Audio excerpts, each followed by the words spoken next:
Gary and I actually started out about the same time. We've known each other since we were about 9 years old. We started doing art and actually specifically airbrushing t-shirts when we were in about 10th grade, which puts us about 15 years old.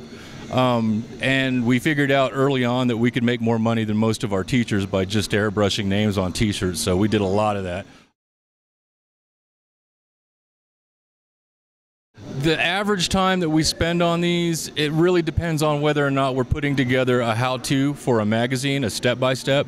It takes longer to do the artwork when you've got to stop and take a picture, then paint a little bit, then stop and do it, but generally you probably got about 18 hours in each one of these, just because it really helps when you're working on something that's a high level of artwork to be able to walk away from it for a minute and come back and look at it with fresh eyes.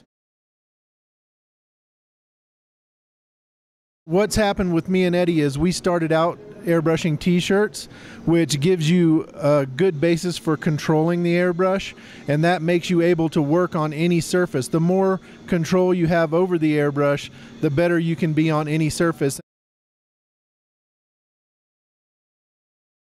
We would use that on a hard surface, and we love it. We love the PPG products. They have a really diverse line, great color, and really easy to work with. Well, you need an air supply, you need an airbrush, and you need paint. And then you need to come up with some different things that you're going to practice on, because really the only way to get better at it is to keep practicing. You have to have the practice. So, use like old newspaper or cardboard or t-shirts or bed sheets or something like that. When you buy an airbrush, it's a lifetime investment. So the initial expense that you make, you use forever. I still use the first airbrush that I ever bought, and the best thing that I can recommend to people that are getting into airbrushing is buying from a company that they trust, a company that will be there for them and help them through the initial stages.